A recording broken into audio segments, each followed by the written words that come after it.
Hello, and welcome to Titan TV News. My name is Zach Ciccone, and today we have an exclusive interview with President Wilson here today, who's been nice enough to join us. How are you doing today, Mr. President? Glad to be here.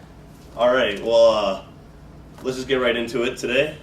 First, I want to ask you, Mr. President, is how did you get into the position where you are today? Well, it's an interesting journey when I tell the story, because for college presidents there are, I call it, traditional and non-traditional paths to the presidency. And the traditional path would be somebody who becomes a faculty member, department head, dean, vice president, and then president. But increasingly, you find presidents who've gone a non-traditional route, sometimes coming even directly out of industry. I think North Central College recently inaugurated a new president. He comes out of the corporate sector, and he was a scientist, but he was working on the corporate side of science. And so you see more and more of that, depending upon the needs of the university. My background is a bit of a hybrid. I have spent my entire career in higher education, but mostly on the administrative side. And the path for me was in earlier roles that I had at other institutions. I was involved in planning and budgeting and fundraising. And when Illinois Wesleyan started looking for a president 10 years ago, those were three of the things that they wanted in the new president: somebody that understood budgeting, planning, and fundraising. And so the move for me was built on other work I had done in higher education, but it was not the traditional route that you would find of somebody that had been a faculty member earlier in his career. Okay, excellent, excellent. You went to University of Michigan, as I understand. Yes. So how did you discover Illinois Wesleyan? Well, after I finished graduate school at Michigan, my first professional appointment was at the University of Illinois at Urbana-Champaign, about 60 miles away from here. Mm-hmm. And I was actually there for 26 years. And so I became familiar with Illinois Wesleyan, frankly, because of proximity. Mm-hmm. I've was in Bloomington several times and acquainted with the university, but from a distance. And I've often joked with friends that when Illinois Wesleyan decided to search for a new president, they did a national search and solicited applications from all over the country, and they hired somebody that was 60 miles away. And I could have saved them a lot of money if they just asked me in the first place. So in any case, that was my path. Okay, excellent, excellent. Well, now you talked about fundraising and everything. I was hoping you can just discuss what do you think of all the construction projects here on campus: State Farm Hall, the dugout, the new art sculpture. Right. Well, it's an interesting. I have several reactions. I mean, State Farm Hall in particular, as that building was being constructed, and you see it unfolding, and you have an idea of what it's going to look like aesthetically. And it certainly achieved our expectations in that regard.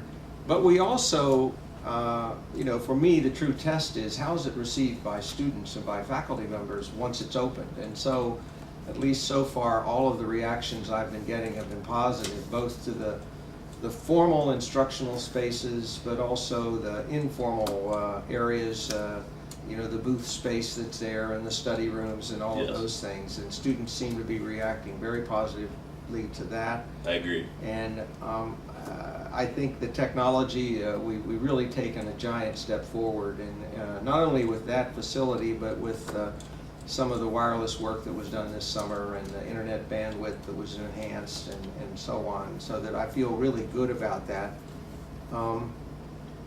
I think the art building is a different motivation in a sense. The Ames family, as you probably know, have been very generous with the university, and Jay Ames is a graduate, and she wanted to do something that would announce to anybody coming on campus that the arts are alive and well at Illinois Wesleyan. And I think with that grand atrium and the sculpture that's hanging in it, it's really made quite a statement for us. And it sort of, for me, the combination of State Farm Hall and the atrium, the Joslin atrium, and even the dugout, it sort of pulls the campus together in a way that I think it presents us well to both students and parents and even guests that come to the university. Definitely does. Well, when you're trying to recruit students to come here, definitely is a big improvement to look at State Farm Hall when you're visiting compared to Shaw Hall. Absolutely. For sure. Yeah, in fact, I've commented, actually some returning students said to me that no first-year student should be permitted to take a class in State Farm Hall before they've taken at least one class in Shaw Hall. Yes. Because they need to know what it was like. And I've often thought that it would be helpful because, of course, the first-year students, all they ever know is, well, State Farm Hall is nice, but that's all I know. And yes. No comparison. You can compare. Oh, definitely. Yeah, especially when you take a May term in Shaw Hall and you have to sit there for like 3 hours. Oh, yeah. And look at the stained carpets and Oh, everything. yeah, I know. It was time. It really was. And I think the other thing that I try to say whenever I can is that we actually built this building in probably one of the worst economic environments, and yet it's entirely paid for. Our alums stepped forward to provide, and friends stepped forward to provide $17 million so we could do that. And it meant we have no debt. We're not adding any debt to debt service to student tuition. It's just it's not costing us to do that, which is a great thing too. Excellent. Well, now we're talking about the construction projects and we're talking about Shaw Hall. Yeah. Do you have any idea on what they want to do with Shaw Hall now that it's not Yeah. really being used as much? You know, it's interesting. Shaw Hall, as you know, still has some functional issues that would have to be addressed if we used it for any other purpose on a permanent basis. Now right now we have some faculty members who have office space there, and there are some other departments that have requested space in Shaw Hall. In order to do that, we'd have to do some remodeling. For example, the roof is always a problem for us. It's a flat roof and water stands and then it leaks down and that becomes an issue. Yeah.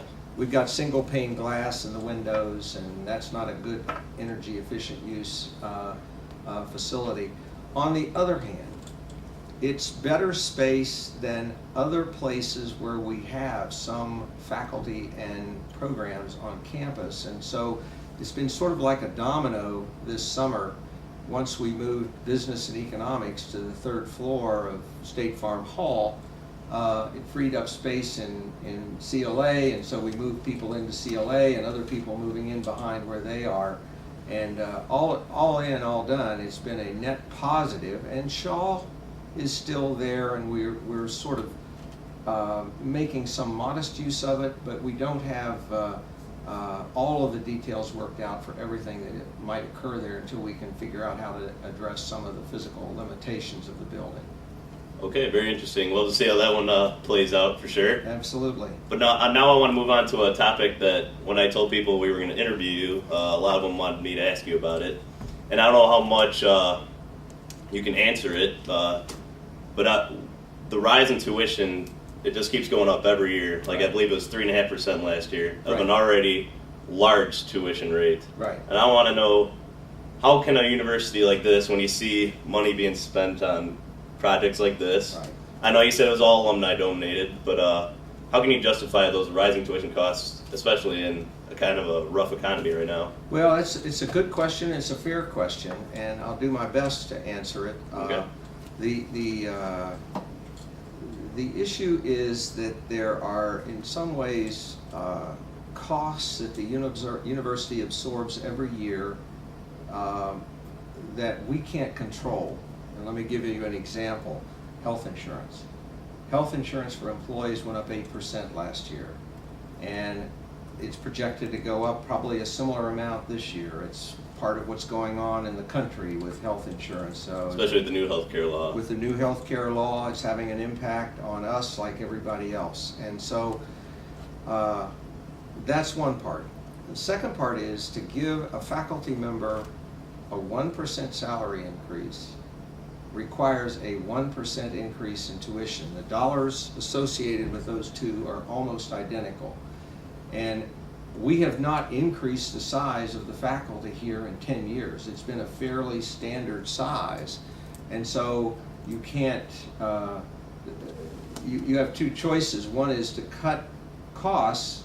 Well, if you cut the number of faculty members, that decreases the quality of the educational experience that students come here, because one of the attractions is a fairly modest student faculty ratio. So you want to keep that ratio within a bounds that students are still able to have that personal interaction with faculty members. So if you keep that number constant, our enrollment is staying relatively constant, then we only have three ways that we can affect our revenue. One is on tuition, the second is on our endowment, and the third is on gifts to the university. And let me take those in three pieces. If you look first at the endowment, because of the decline in the stock market, particularly in 2008, 2009, our endowment took a dive like everybody else's, and our endowment is just now getting back to where it was in 2008. Do you have any idea what the number is by any chance? Yeah, it's right now it's around 200 million, okay. Give or take a million or two. But it's that's about where it was. In fact, I looked some records recently. That's where it was in 2000. And that was before the tech bubble burst. And when the tech bubble burst in 2001, it also took a dive. So we've recovered twice in the same decade from an economic collapse in the broader economy that affected our endowment. So we're not able to count on the endowment to relieve some of the cost increases that we have. The second is annual gifts. And the annual gifts that people send to the university, we put all of that in the student scholarship program. Our scholarship budget here is about $30 million. Our total budget is roughly $90 million. So a third of everything we get goes into the scholarship budget. So we can't turn to that source.